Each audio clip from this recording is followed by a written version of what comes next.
गिरिवरधारी।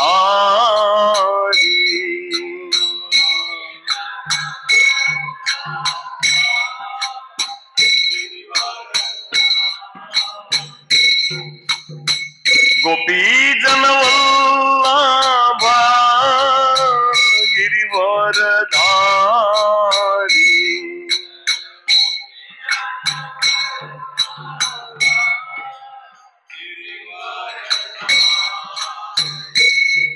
जय राधा माधव कुंज विहारी।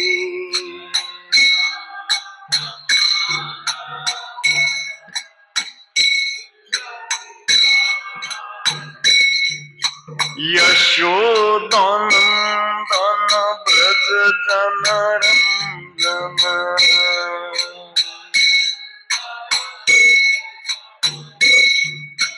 यशोदानंदन व्रज जनरंजन।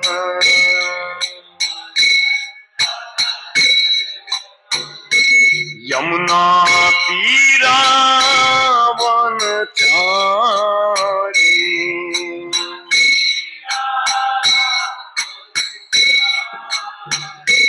यमुना तीरा वनचारी।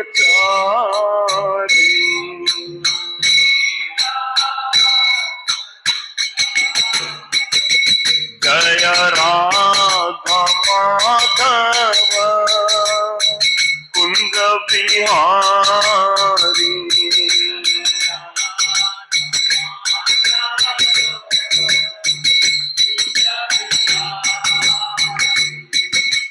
गोपी जनवल्लभा गिरिवरधारी।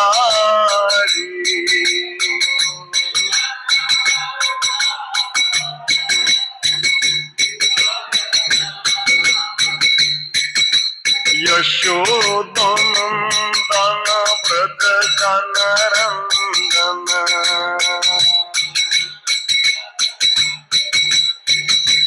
यमुना तीरा वनचारी।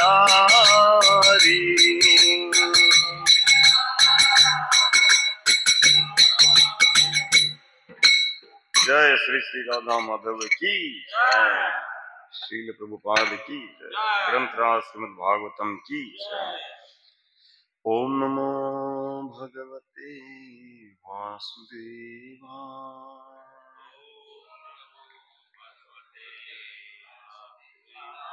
ओम नमो भगवते वासुदेवाय।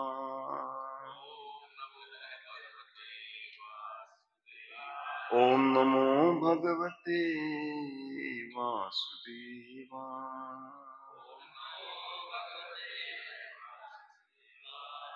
नारायणं नमस्कृत्य नरं चैव नरोत्तमं देवीं सरस्वतीं व्यासं ततो जयमुदीरये। नष्टप्रायेषु भद्रेषु नित्यं भागवत सेवया भगवती उत्तम श्लोके भक्तिर्भवति नैष्ठिकी। श्रीमद् भागवतम स्कंद 7 अध्याय 10 श्लोक संख्या 34 और 35।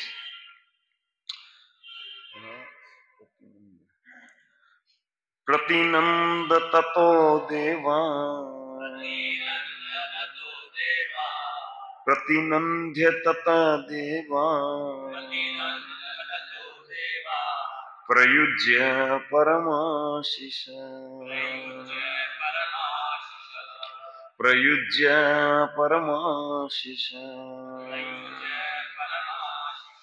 स्वधामानि ययुराजन्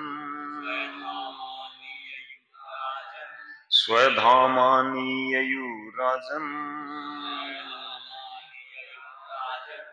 ब्रह्माद्या प्रतिपूजिता ब्रह्माद्या प्रतिपूजिता प्रतिनंद्य ततो देवा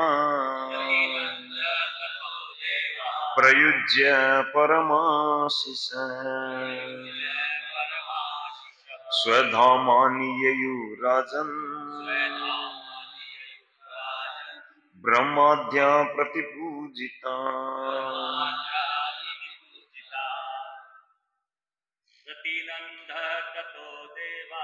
प्रतिनंद्य ततो देवा प्रयुज्य परमाशिष स्वधामानि ययुराजन् ब्रह्माद्या प्रतिपूजिता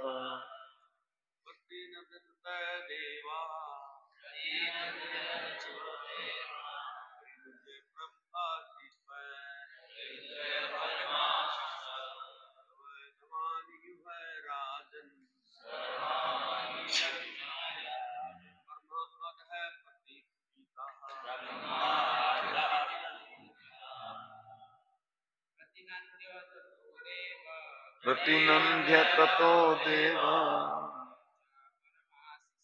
प्रयुज्य परमाशिष स्वधामानि ययुराजन्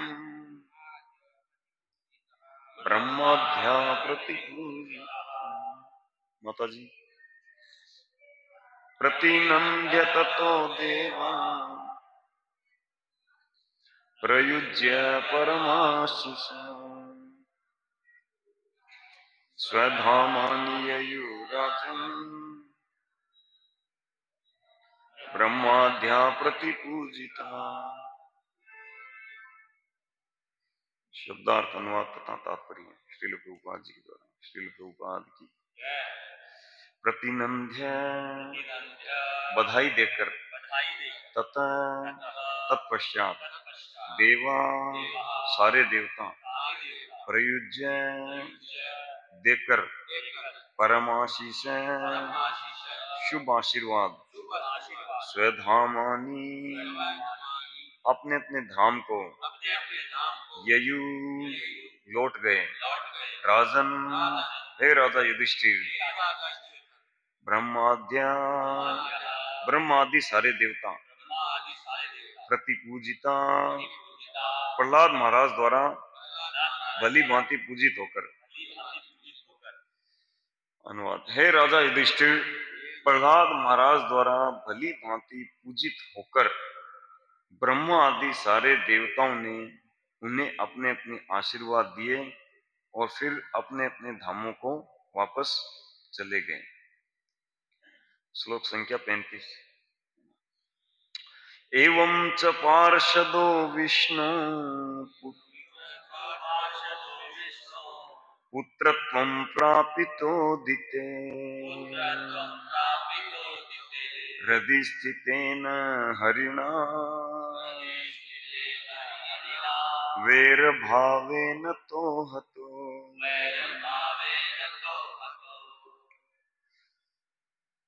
इस प्रकार भगवान विष्णु के दोनों पार्षद जो दिति के पुत्र हिरण्याक्ष तथा हिरण्याकशिपु बने थे मार डाले गए। भ्रमवश उन्होंने सोचा था कि हर एक के हृदय में निवास करने वाले परमेश्वर उनके शत्रु हैं। तात्पर्य नरसिंह देव तथा प्रहलाद महाराज संबंधी वार्ता तब शुरू हुई जब महाराज युधिष्ठिर ने नारद से पूछा कि शिशुपाल किस तरह कृष्ण के शरीर में लीन हो गया। शिशुपाल तथा दंतवक्र हिरण्याक्ष तथा हिरण्याकशिपु ही थे। यहाँ पर नारद मुनि बता रहे हैं कि किस प्रकार विष्णु के दोनों पार्षद 3 विभिन्न जन्मों में उन्हीं के द्वारा मारे गए। सर्वप्रथम वे हिरण्याक्ष तथा हिरण्याकशिपु असुर थे। ओम अज्ञानतिमिरन्धस्य ज्ञानाञ्जनशलाकया चक्षुरुन्मिलितं येन तस्मै श्रीगुरवे नमः।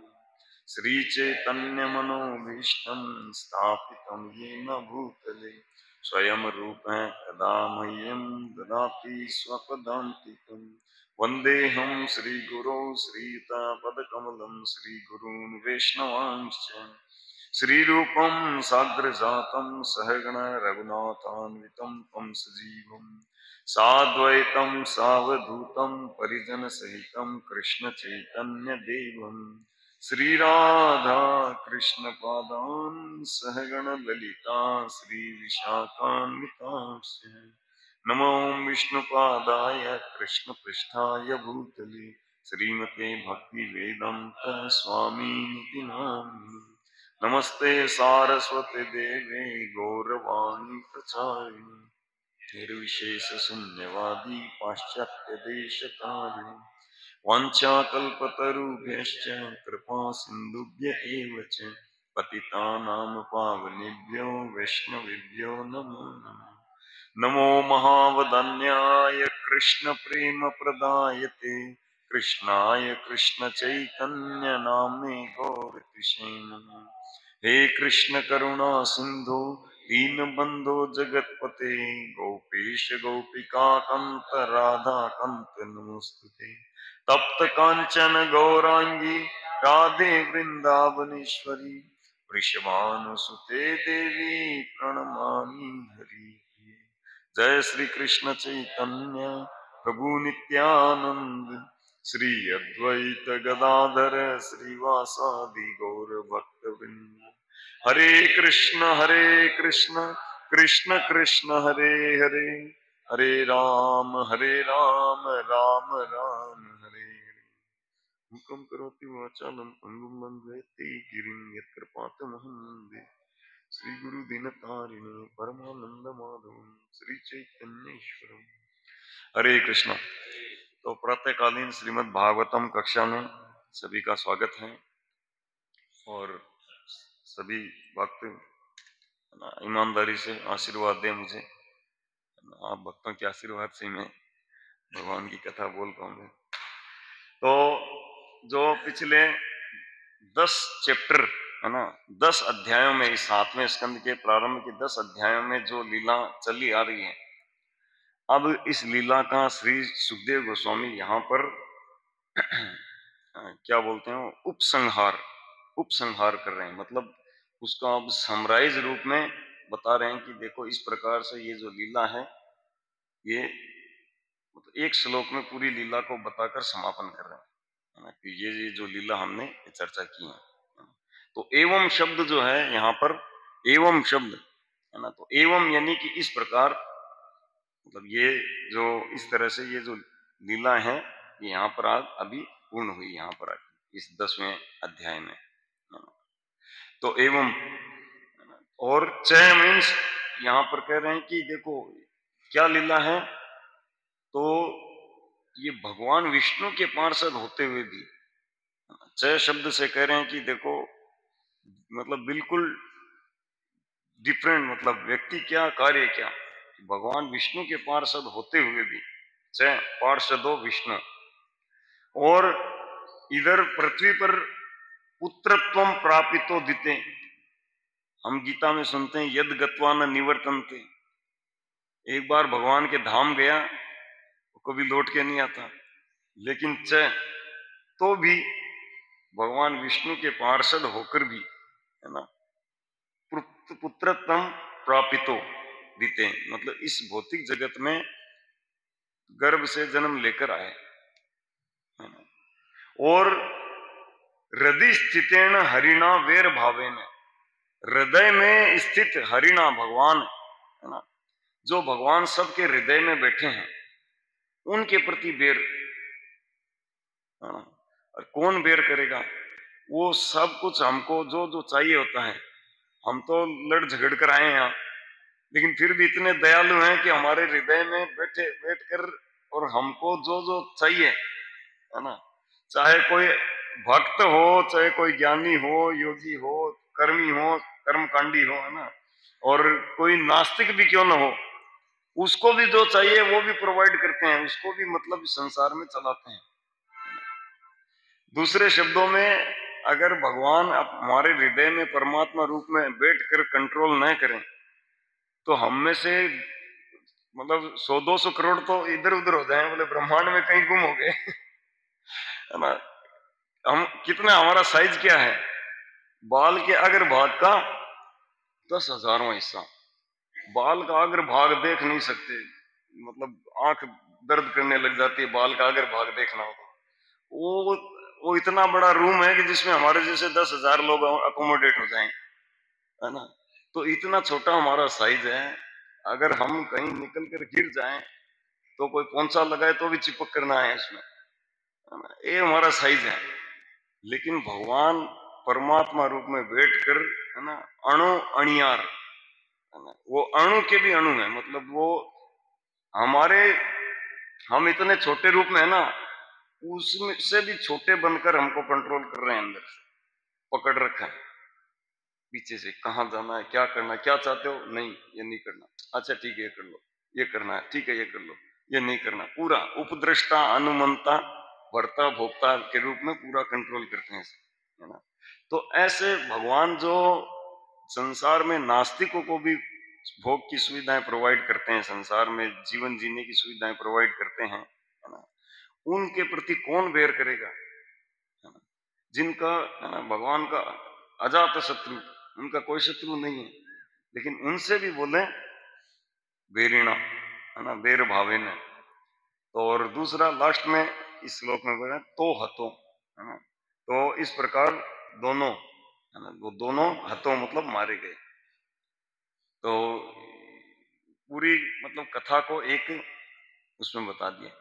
तो हम इसको थोड़ा सा पिछले 10 चैप्टर को रिवाइज करेंगे आज, है ना, क्योंकि एवं शब्द करके जब समरी दी है और समरी को जब हम विस्तृत करके चर्चा करते हैं तो फिर पूरी कथा को हम थोड़ा सा रिवाइज करके चर्चा करेंगे, और इसमें क्या क्या महत्वपूर्ण शिक्षाएं थी उनमें से कुछ कुछ लेने का, क्योंकि इसमें अपार शिक्षाएं हैं, तो कुछ कुछ लेने का प्रयास करेंगे।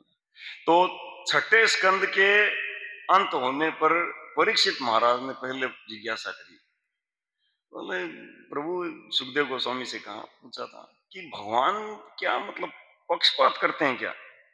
हर बार देखते हैं मतलब देवता बचे रहते हैं, असुरों को मार देते हैं, है ना ये देवताओं का पक्ष लेते हैं, असुरों के प्रति पक्षपात करते हैं।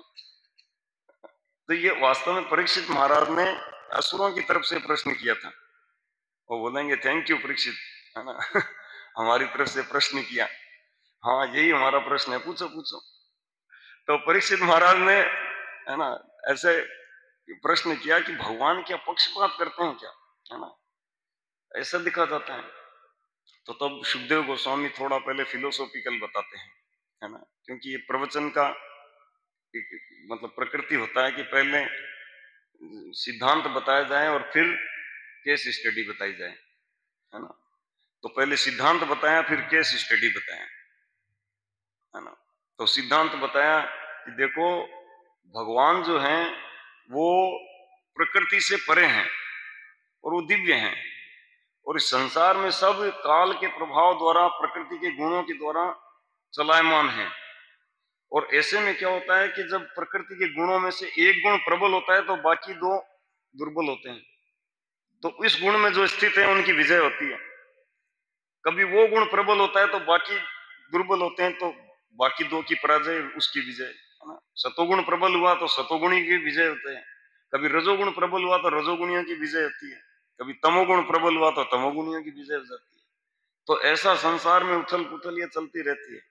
और दूसरी तरफ भगवान जो है उनका पुरस्कार और दंड दोनों इक्वल होता है, क्योंकि वो दिव्य हैं, है ना। किसी भी रूप में उनके कोई संपर्क में आ जाए तो एग्जाम्पल दिया था उन्होंने, गोप्य कामात भयात कंस, है ना द्वेषा छेदा देयो नृपा, गोपियां काम के द्वारा भगवान को पा गई, है ना, कंस भय के द्वारा, और चेद्य अध्यय जो चेदीराज शिशुपाल हैं, जो चेदीराज शिशुपाल है वो द्वेष के द्वारा भगवान को पा गया, और स्नेहात बंधात जो संबंधी जन है वो स्नेह के कारण हमारा कृष्ण है ना, जो द्वारकावासी और पांडव लोग हैं, ये स्नेह के कारण। और हमारे जैसे, बोले नारद मुनि कहते हैं, हमारे जैसे भक्त, जय श्री श्री गिरधर दास श्री श्री आदम श्री गोविंद।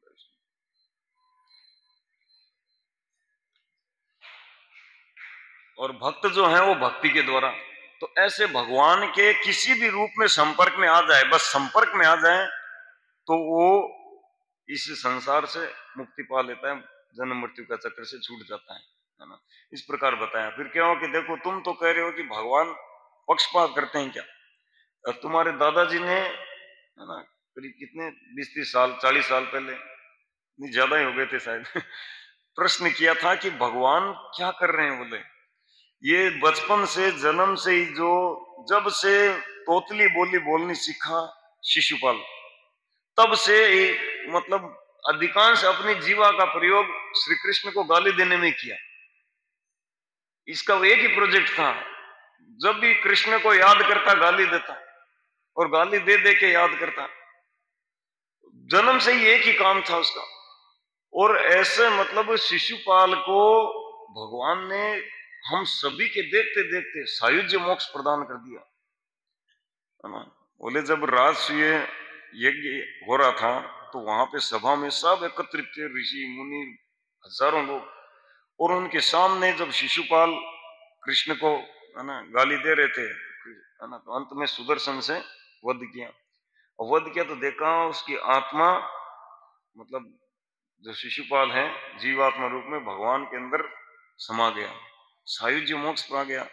अरे ये मोक्ष तो जो बड़े बड़े ज्ञानी योगी उसके लिए बहुत कठिन तपस्या करते हैं, कठिन ज्ञान अर्जन करते हैं।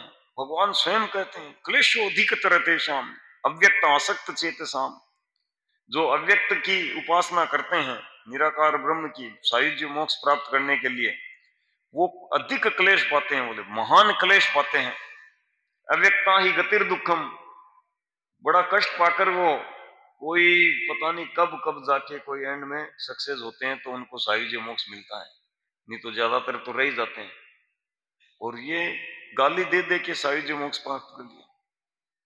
तो फिर युधिष्ठिर महाराज ये उनको जब प्रश्न करते हैं तो नारद मुनि समझाते हैं कि एक्चुअली ये तुम्हारे जो मौसेरे भाई है ना, शिशुपाल और दंतवक्र, युधिष्ठिर महाराज के मौसी के भाई थे, श्री कृष्ण के बुआ के बेटे भाई थे, है ना।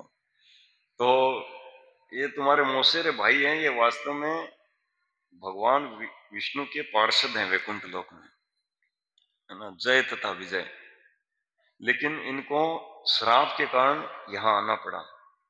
तब युधिष्ठिर महाराज तुरंत प्रश्न किए, बोले ऐसा कैसे। ये वैकुंठ लोक वाले जो हैं पार्षद होते हैं, वो भी पार्षद भगवान के वैकुंठ लोक के, और वो उनको श्राप कैसे लग गया, है ना। तो उनके लिए प्रश्न किया, उनको श्राप कैसे लग गया, वो असुर कैसे बन गए।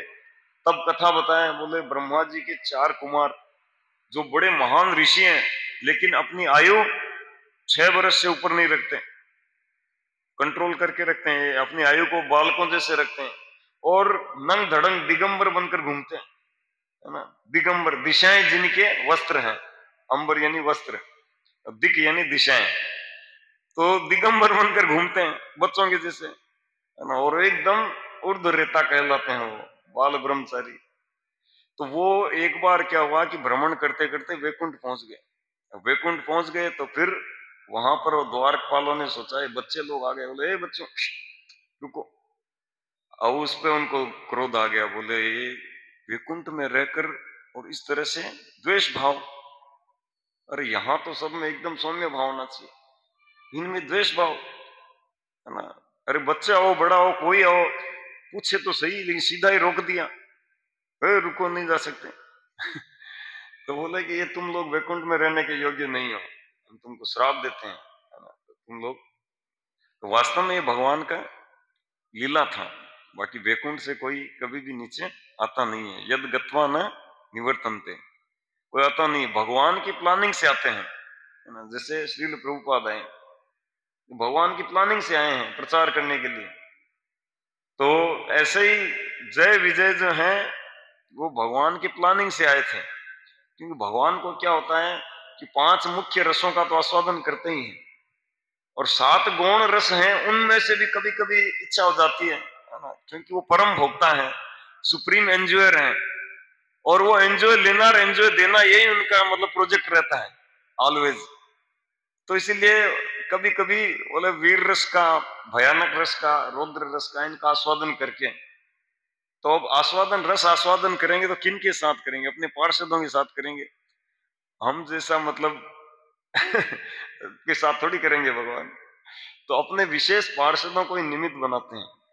तो इस कारण से वो लीला रचते हैं, कैसे कौन नीचे जाएगा, है ना, और कैसे करके मैं अवतरित हूंगा, पूरा प्लान करके ऐसे करते हैं। तो इस प्रकार से जय विजय को फिर श्राप मिला, और श्राप मिला तो सबसे पहले दीति के गर्भ में ये आए, है ना। तो इस प्रकार से जब बताया कि देखो ये लोग आए, हिरण्याक्ष और हिरण्याकशिपु, है ना, तो हिरण्याक्ष जो था बड़ा बलशाली था, और भगवान वराह रूप में अवतरित होकर उसका वध किए। और हिरण्याकशिपु, हिरण्याकशिपु का बताया बोले इसका जो बेटा था बड़ा महान भक्त था, और दूसरा ये अपने बेटे के प्रति बड़ा बैर भाव रखता था, इतना बैर भाव था कि उसको मारने के लिए तरह तरह के यत्न किए। तो फिर युधिष्ठिर महाराज प्रश्न कर दिए, है ना, वो प्रश्न नहीं करते तो वहीं खत्म हो जाता, पहले चैप्टर में लीला समाप्त। ये 9 चैप्टर कम हो जाते भागवतम से। तो इसीलिए लीला को बढ़ाने के लिए युधिष्ठिर महाराज प्रश्न कर दिए वहीं पहले चैप्टर में। अच्छा, बोले कि ये इतना मतलब इसके हिरण्याकशिपु जो था उसके मन में बेटे के प्रति इतना बैर भाव क्यों था, जबकि आप कह रहे हो कि उसका बेटा तो महान साधु सदृश था, तो ऐसे के प्रति इतना बैर। और दूसरा, जब मतलब ये असुर था, इतना बड़ा असुर था, तो असुर का बेटा ड्यूटी कैसे, तो ऐसे करके मतलब प्रश्न किए। तो फिर अब ऐसा प्रश्न कर दिया कि वो 9 चैप्टर तक चलने वाला है लीला। तो फिर नारद मुनि पूरी कथा बताया कि देखो, दूसरा चैप्टर में बताया कि हिरण्याकशिपु जो था वो कैसा था स्वभाव में, बड़ा द्वेष कर रहा था। जब उसका खासकर उसका भाई मारा गया तो बोले ये विष्णु को हम मारेंगे, है ना, और देवी देवता ये सब, ये तो हमारे मतलब क्या बड़ी मम्मी के बेटे हैं, ये इंद्र चंद्र आदि, ये इतना हमसे बैर नहीं करते। विष्णु जो है ना, ये इनको साथ करके हमको, उनको भड़का के, है ना, और हमको बैर करवाता है ना। इन हमारे देवताओं के पापा तो एक ही है, मम्मी अलग अलग है तो इसलिए ये इतने नहीं, ये विष्णु भड़काता है, विष्णु को हमको मारना है ना। ऐसा करके हिरण्याकशिपु बोले कि विष्णु जो है वो यज्ञ की आहुतियों से विष्णु की गाड़ी चलती है बोले। तो जितने यज्ञ हो रहे हैं, और यज्ञ में घी काम आता है, तो जितनी गोएं हैं, है ना, गो पालन है, ये सबको नष्ट करो। यानी गो समाज में गोरक्षा और ब्राह्मण संस्कृति इसको खत्म करो, है ना। तो ऐसे करके अत्याचार करने लगा, और फिर तपस्या करने के लिए निकल गया 36,000 साल, और तपस्या करके वरदान वरदान लेकर लौट कर आया। आकर फिर मतलब अपने राज्य को संभाला, और फिर पूरे ब्रह्मांड में आतंक। तो दूसरा, तीसरा, चौथा चैप्टर में ये चर्चा हुआ। दूसरा चैप्टर में था ये हिरण्याकशिपु का कैरेक्टर, तीसरा चैप्टर में बताया कि वो तपस्या करने के लिए गया और किस प्रकार से वरदान प्राप्त किया। इतनी कठिन तपस्या की, ब्रह्मा जी बोले तेरे जैसा दूसरा कोई नहीं हो सकता, आज तो दिल खोलकर वरदान दूंगा, मांग ले कितना मांगना है ना। इसीलिए लास्ट में डांट खाई भगवान से ब्रह्मा जी ने, बोले ऐसा दोबारा किसी को वरदान मत देना दिल खोल कर तो और फिर चौथे चैप्टर के अंदर ये हिरण्याकशिपु का आतंक, बोले बड़ा आतंक मचाया, प्रकृति का नियम बदल दिया। बोले हम चाहेंगे, बोले पाप करेगा वो स्वर्ग जाएगा, पुण्य करेगा नरक जाएगा ऐसा विधान ही पूरा बदलने लग गया। शिवजी और ब्रह्मा जी को छोड़कर सबको अंडर कंट्रोल में ले लिया, है ना। देखो, फिल्म वो हिट जाती है जिसमें विलियन खतरनाक होता है ना। अब भगवान श्रीमद् भागवतम का ये है ना प्रहलाद चरित्र, जिसको भगवान चैतन्य महाप्रभु बार बार सुनने के लिए टोटा गोपीनाथ मंदिर में जाते थे और गदाधर पंडित से कहते थे कि अरे तुम तो प्रहलाद चरित्र सुनो बार बार, या कभी ध्रुव चरित्र, है ना। तो एक शानदार वाला मतलब ये मूवी बनने वाली है, तो उसमें विलियन जितना खतरनाक होगा उतना हीरो चमकेगा, है ना। नहीं तो विलियन अगर दमदार नहीं है तो फिर क्या है, अरे बेकार गए 200 रुपए का टिकट फालतू गया। तो ऐसे मतलब विलियन को पूरा एकदम खतरनाक दिखाया, इतना खतरनाक कि कोई देवता लोग बोहे ऊपर चढ़ा दे अगर हिरण्याकशिपु, तो देवताओं की धोती के लिए बोला बाप रे मारेगा, है ना। देवताओं का जो देवी बल है सब कमजोर पड़ गया उसके आगे, इतना पावरफुल, और इतना पावरफुल, इतना शक्तिशाली होकर सबको कंट्रोल में कर लिया। अब क्या हुआ कि कहानी आगे बढ़ी। अब खुद का बेटा नन्हा सा 5 साल का, एकदम न्यू छोटा सा, उसको मतलब स्कूल में भेजा, बोले इसको सिखाओ, ट्रेनिंग दो, क्योंकि मेरे बाद संभालेगा कौन, ये विपरीत कानून को संभालने वाला कोई चाहिए तो सही। तो इसको अच्छे से ट्रेनिंग दो। तो शुक्राचार्य के पुत्रों को अंडर में कर दिया, बोले इसको बढ़िया सी ट्रेनिंग दो, एकदम नंबर 1 असुर बनाना है। बोले बिल्कुल सर, चिंता मत करो, हमारा सिलेबस बहुत स्ट्रॉन्ग है। शुक्राचार्य जी ने दिया हमको, पिताजी ने, तो वो लेकर उसको पढ़ाएं। अब पढ़ाएं क्या, अंदर पहले से ही मतलब इनबिल्ट है, कृष्ण भावनामृत पहले से अंदर इनबिल्ट हो गया। अब ऊपर दूसरा कोई काम करेगा ही नहीं, है ना, क्योंकि जब माता के गर्भ में थे तभी नारद मुनि की कृपा से पूरा एकदम फर्स्ट क्लास डिवोटी बन गया था। तो अब वो बहुत शिक्षा दी है, 6 महीने तक खूब पढ़ा के लाए। अब हिरण्याकशिपु आके आजा बेटा, गोद में बिठाया, बेटा क्या सीखा तुमने, क्या अच्छा लगा तुमको वो बताओ, है ना, क्या अच्छा लगा तुमको स्कूल में, क्या अच्छा लगा, है ना। तो ये पूछा। तो प्रहलाद महाराज 5 वर्ष का बालक, क्या शानदार शिक्षा दी, है ना। वृंदावन में जब ये श्लोक आया था 7-5-5, तो इस श्लोक के ऊपर कई दिनों तक बड़े बड़े वक्ताओं ने एक ही श्लोक को रिपीट चर्चा किया, है ना। एक दिन प्रबोधानंद महाराज, है ना, दूसरे दिन वैष्णव महाराज, है ना, तीसरे दिन वृंदावन चंद्र महाराज, ऐसे करके अलग अलग महाराज लोग उस एक ही श्लोक के ऊपर व्याख्यान दे रहे हैं। 4-5 दिन तक, शायद 5-6 दिन तक ये श्लोक पर चर्चा चली थी, अभी 1-1.5 साल पहले की बात है ना।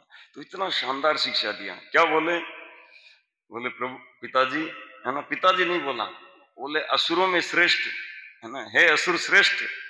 5 साल का बेटा बोल रहा है असुर श्रेष्ठ, है ना, कि तत्साधु मन्ने, कि मैं उसको साधु मानता हूं, उसको मैं श्रेष्ठ कर मानता हूं, उसको कल्याणकारी मानता हूं। किसको, कि है असुरवर्य, जो देही नाम, है ना, जो व्यक्ति संसार में देह प्राप्त किया है ना, और देह प्राप्त करके भी खासकर जो गृहस्थ जीवन में फंसा है। मतलब गृहस्थ जीवन स्वीकार किया, तो उसके लिए बताता हूं, क्योंकि पिताजी गृहस्थ हैं, तो गृहस्थ के हिसाब से ही प्रीचिंग कर रहे हैं, है ना। तो बोले तत्साधु मन्ये सुरवर्य देही नाम।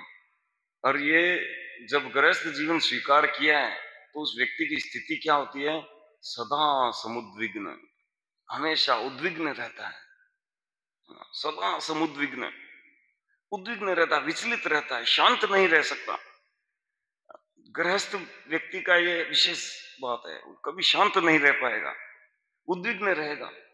मतलब जैसे समुद्र में एक पर एक लहर उठती रहती है, ऐसे उद्विग्नता की लहरें गृहस्थ जीवन में उठती रहती हैं। एक खत्म होती है दूसरी शुरू होती है, दूसरी खत्म तीसरी शुरू, कई बार मल्टी, कई आ जाती है, कभी ये समस्या, वो समस्या, वो समस्या, वो समस्या, तो हमेशा उद्विग्न रहता है, मन विचलित रहता है ना।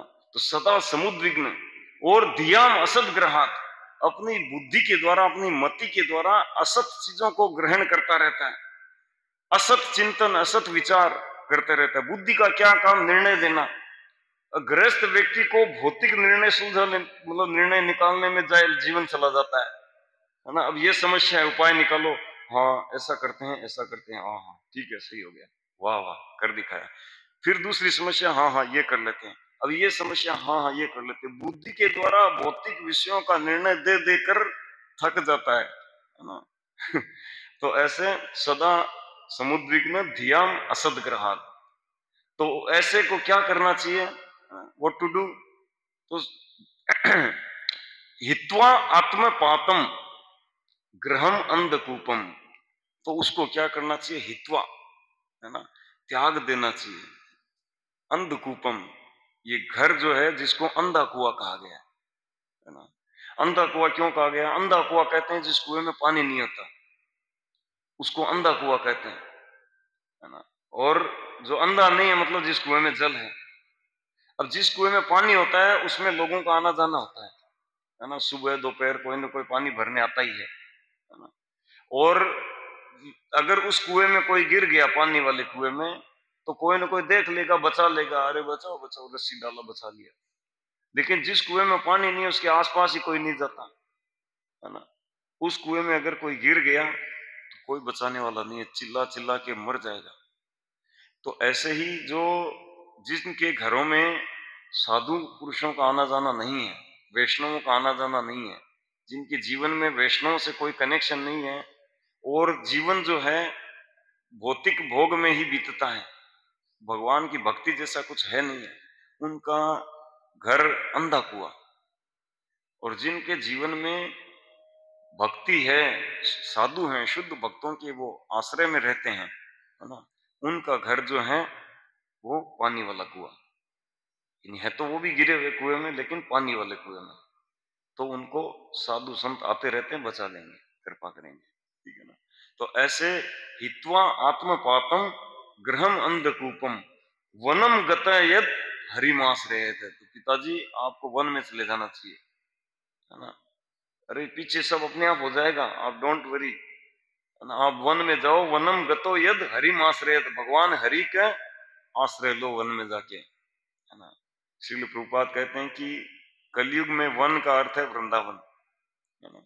वृंदावन, या वृंदावन में हमारा इस्कॉन का केंद्र है, वहां पर, नहीं तो फिर जहां पे भी इस्कॉन का केंद्र है वहां पे आके रहो, है ना। और प्रतिदिन भवदीय वार्ता, है ना, जीवंती सन मुखरिताम भवदीय वार्ता, ऐसा जीवन जियो कि, है ना, ये शुद्ध भक्तों के द्वारा ये टीकाएं, भवदीय वार्ता, इनको हम सुनने का अवसर मिले, है ना, भगवान की कथा। तो इस प्रकार से ये शिक्षा जब देते हैं तो हिरण्याकशिपु तुरंत कहते हैं ये संत और अमर का को, बोले तुम लोग स्कूल में क्या बाउंड्री वॉल नहीं बना रखा? बोले बना रखा है। बोले देखो इसको कौन है ये आई बाई पले आके क्या सिखा गया छोटे से बच्चे को। बाउंड्री वॉल नहीं रखते, ध्यान नहीं रखते, कौन आके सिखा के चला जाता है, पढ़ाई सीख खराब कर देता है सबको। ध्यान रखो, सीख से पता करो कौन आ रहा है स्कूल में, कौन सिखा रहा है। बोले ठीक है सिखा, बिल्कुल सर देखते हैं। तो देखा, फिर कुछ दिनों बाद जाके मतलब फिर उनको संत और अमर का ले जाके पूछते हैं कि बेटा प्रहलाद चॉकलेट दूंगा तेरे को, बता सच सच बता कौन तेरे को सिखाया। तो प्रहलाद महाराज कहते हैं कि जो तुमको सिखाते हो मेरे को सिखाते हैं। उस समय ओपन नहीं किया, मेरे को नारद मुनि ने सिखाया। बाद में बच्चों ने पूछा था तब ओपन किया था। लेकिन उस समय कहा कि देखो तो सबके हृदय में बैठे हैं भगवान, वही सिखाते हैं सबको, है ना, वही मुझे प्रेरणा दे रहे हैं। तो मैं बोला तो देखो सच सच बताओ नहीं तो डंडा पड़ेगा। अब वो कितना ही डरो, प्रहलाद महाराज निर्भीक थे, डरते नहीं, ऐसे करके रह गए। बोले छोड़ो इसको, तो ठीक से ट्रेनिंग दो, अब ध्यान रखो कोई नहीं आए। तो ऐसे करके कुछ दिन और रखा। कुछ दिन के बाद जब वापिस आए तब हिरण्याकशिपु सोचा कि हाँ ठीक है, अब तो वो भूल गया, वो तत्साधु मनने वाला श्लोक भूल गया। अब इसको फिर से वैसे ही गोद में लेके बैठा है। प्रहलाद क्या, अब क्या सीखा? अभी तुमने और 6 महीने जाके आए हो, है ना, पहले हाफ ईयरली एग्जाम दे के आए थे, अब फाइनल ईयर एग्जाम दे के आए हो, अब नर्सरी से केजी में आ गए, बेटा नर्सरी में क्या सीखा बताओ। प्रहलाद महाराज कहते हैं कि पिताजी ये बताऊं सच सच? बोले हाँ। श्रवणम कीर्तनम विष्णु स्मरणम पाद सेवनम अर्चनम वंदनम सख्यम दास्यमात्म निवेदनम। तो ऐसे करके जब शिक्षा दिया, बोले क्या विष्णु की भक्ति, तुरंत चिल्लाया संदा मरका, संदा मरका थे ना, शंड शंड मरका, शंड। बोले इधर आओ तुम लोग, चीटिंग किया मेरे साथ, दुष्ट कहीं के ब्राह्मण के पुत्र होकर मेरे साथ गद्दारी किया, मेरे बच्चे को उल्टा शिक्षा सिखाया तुम लोगों ने, मारूंगा तुम लोगों को। मारने वाले थे वो, हाथ जोड़कर कांपते कांपते बोले प्रभु हम नहीं है, हमने आपकी सौगंध एक चीज भी नहीं सिखाया हमने इसको ऐसा, हम तो पूरा पॉलिटिक्स सिखाते हैं, जो आपने असुरों वाली जो बताया वो सिखाते हैं पूरा, हम ये भक्ति क्यों सिखाने लगे, हमें नहीं आता कुछ। इसने पता नहीं कौन सा श्लोक कहां से निकाल के बोला है, हमें नहीं आता। तो ऐसे करके जब उनको ये बोला तो फिर हिरण्याकशिपु थोड़ा दिमाग लगाया, इतना मूर्ख भी नहीं था, और लगा के पूछा कि रे धूर्त, तुमको जब इन्होंने नहीं सिखाया तो किसने सिखाया बता। गोदी में बैठा बच्चा क्रोधित होकर पूछ रहे हैं, बता किसने सिखाया तुमको, कहां से है तेरे अंदर ये ज्ञान। तो बोले पिताजी मेरे अंदर कहां से आया मैं बाद में बताऊंगा, आपके अंदर क्यों नहीं आया वो सुनो पहले। आपके अंदर ये कृष्ण भक्ति विष्णु भक्ति क्यों नहीं है वो सुनो पहले। तो कहते हैं मतिर्न कृष्ण परत सतोवा, है ना, तो कृष्ण में मति है ना, किन की, बोले मिथो विपद्येत ग्रह व्रताना, जो ग्रह में व्रत है मतलब पूरी ओर से हर दृष्टि से वो घर में ही आसक्त रहते हैं, घर से बाहर जिनका चिंतन जाता ही नहीं है, 24 घंटे मतलब कैसे कमाऊं, कैसे सोऊं, कैसे खाऊं, कैसे पीऊं, ऐसे जो ग्रह वर्ता नाम है ना, उनके आगे विशेषता बताते हैं और आगे, है ना, अदांत गोभीर द्विषताम तमिस्त्रम, अदांत गो जिनकी इंद्रियां हैं अनकंट्रोल्ड होती है ना, और तमिस्त्रम पूरे के पूरे द्वेष से भरे रहते हैं, है ना, राग द्वेष से अविद्या से ग्रसित रहते हैं, और पुनः पुनः चर्वित चरवणा नाम, बार बार चबाए हुए को चबाते रहते हैं, मतलब जो यही धर्म अर्थ काम मोक्ष आहार निद्रा भय मैथुन इन्हीं को बार बार जन्म लेकर,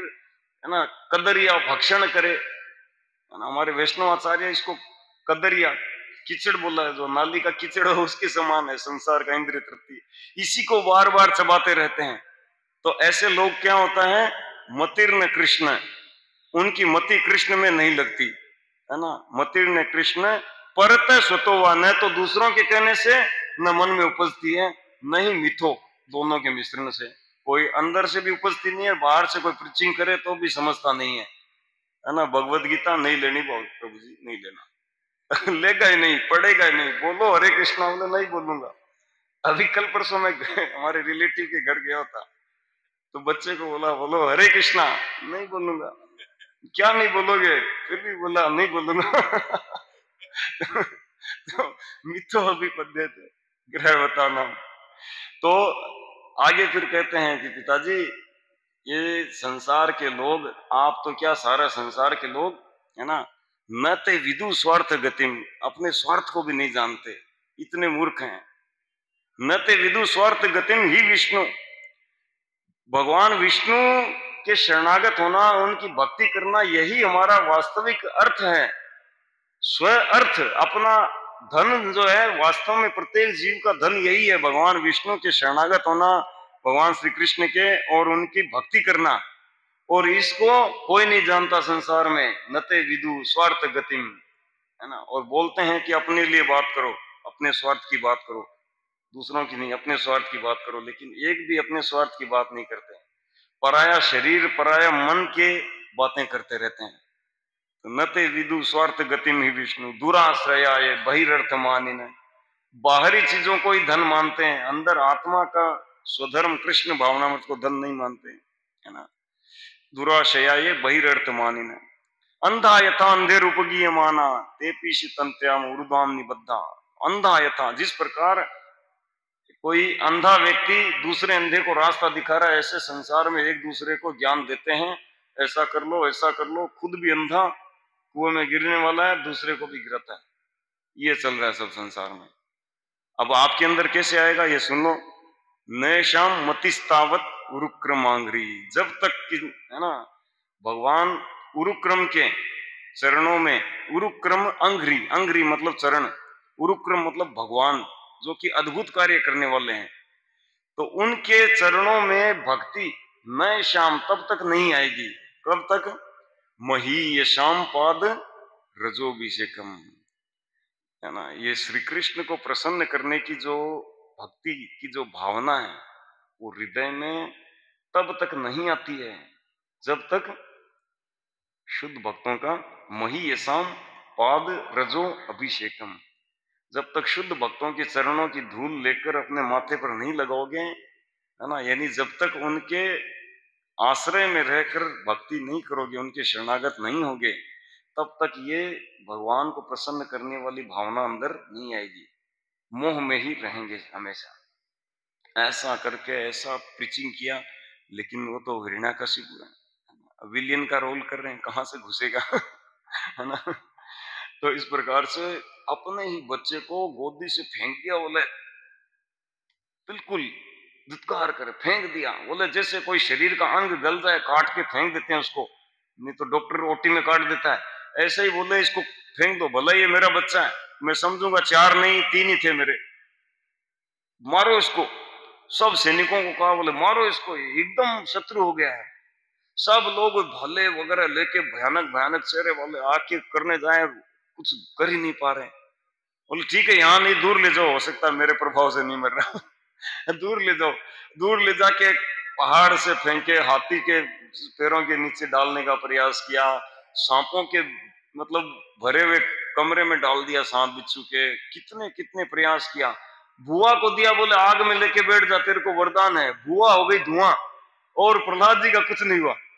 और ऐसे करके पूरा मतलब सब तरह से प्रयास किया और कर करा के लेकर आ गए। बोले प्रभु ये मर ही नहीं रहा, हम मर गए, हम इसको मारते मारते मर गए, ये इसका बाल बांका नहीं हो रहा, पता नहीं क्या हो रहा है।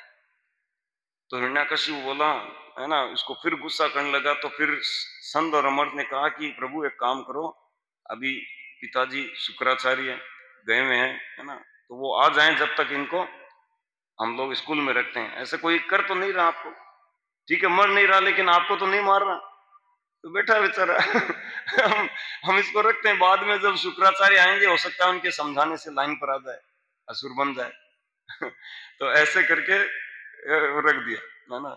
और अब क्या हुआ कि स्कूल में जब ठीक है बोले स्कूल में रखो, हिरण्याकशिपु बोला, बिल्कुल टेंशन में आ गया हिरण्याकशिपु, क्या हो रहा है, छोटा सा बच्चा मर नहीं रहा, इतना पावरफुल, मेरे डर से तो सब डरते हैं, ब्रह्मा जी शिव जी को छोड़कर, और ये बच्चा छोटा सा डरता भी नहीं है, बिल्कुल निर्भीक होकर मेरे को प्रीचिंग करता है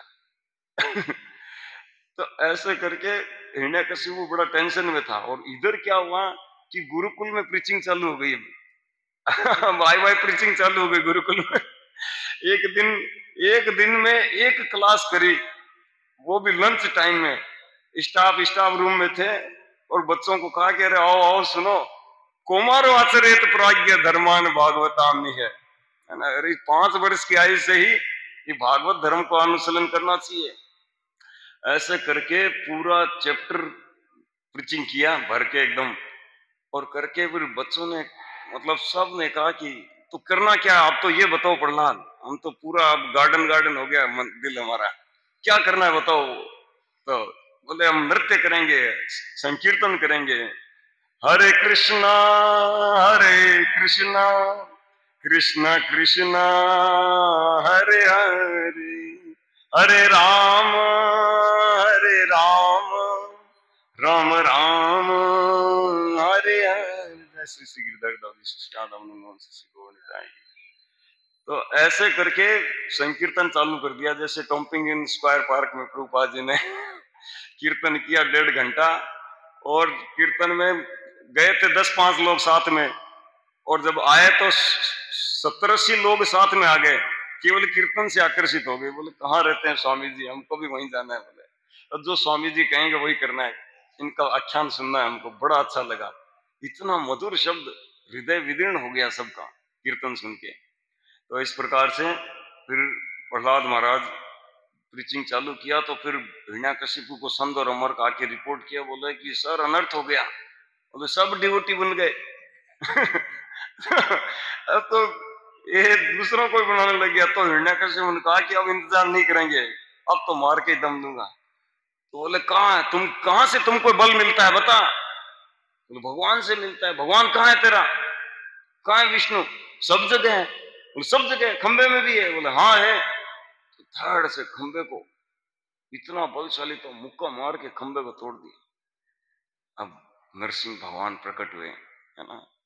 तव कर कमल वरे नखमाद्भुत श्रृंग दलित हिरण्य कशिपु तनु भृंग केशवधृता नरहरि रूप जय जगदीश हरे जय जगदीश हरे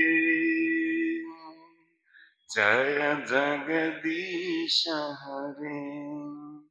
तो फिर इस प्रकार भगवान नरसिंह देव प्रकट हुए, हिरण्यकशिपु का वध किया, और असुर जो लड़ने आए सबको नाखूनों से खट खट खट, है ना, जैकी चैन की फिल्म देखी ऐसे उड़ा दिया सबको, और ऐसे उड़ा के, और बाद में ब्रह्मा जी, शिव जी, सब देवी देवता, प्रभु शांत हो जाओ, प्रभु शांत हो जाओ, ये मर गया, जिसका प्रोजेक्ट था आपका पूरा हो गया है, शांत हो जाओ, शांत हो जाओ, शांत नहीं हो रहे। लक्ष्मी माता को कहा आप समझो। बोले मैं तो शादी के एल्बम में नहीं देखी ये फोटो, मेरे को डर लग रहा है। मैं क्या, तो लक्ष्मी माता भी नहीं गई, फिर प्रहलाद को भेजा, बोले तुम डरते नहीं बेटा, तुम जाओ। प्रहलाद महाराज को माला दी बढ़िया से दे के गया, तो प्रहलाद महाराज के हाथ में माला दे के भगवान शांत हो गए, है ना। और शांत होकर फिर सब देवी देवता स्तुति किए। फिर प्रहलाद महाराज को उपदेश दिया कि देखो तुम, है ना, अब तुमको राजा बनना है मनवंतर तक, और क्योंकि तुम राजा हो, प्रतिष्ठित व्यक्ति हो, तो भले ही तुम बहुत शुद्ध भक्त हो, लेकिन तुमको, है ना, वृत्ति पर कार्य और अनुष्ठानिक कार्य करने हैं। इस प्रकार स्थापित हुआ राजा बनकर। और तत्पश्चात ब्रह्मा जी आदि फिर बाद में स्तुति किए, पहले तो कर नहीं पाए थे, शांति नहीं हुए भगवान, तो स्तुति क्या करे, तो बाद में फिर सभी देवी देवताओं स्तुति की, फिर भगवान अंतर्ध्यान हुए। उसके बाद में प्रहलाद महाराज ने सभी देवी देवताओं की पूजा करी, क्योंकि पहले देवी देवता प्रकट हुए उस समय लड़ाई चल रही थी, तो उनकी सेवा, मतलब उनको आदर कर नहीं पाया। अब लड़ाई शांत हो गई, सब ठीक हो गया, तो फिर देवी देवताओं को, है ना, चौथे श्लोक में ये पूजा की, और फिर 32-33 में, और फिर 34 में फिर पूजित होकर देवी देवता अंतर्ध्यान हो गए, और 35 में ये कंक्लूजन दिया। तो इस प्रकार पहले चैप्टर से यहाँ तक ये लीला समाप्त होती है। जय श्री नरसिंह देव भगवान की, प्रहलाद महाराज की, ग्रंथराज श्रीमद् भागवतम की, श्रील प्रभुपाद की जय। उपस्थित सभी वैष्णव भक्त, समय नहीं है, फिर भी कोई एक आध प्रश्न हो तो कोई। ओके, हरे कृष्ण।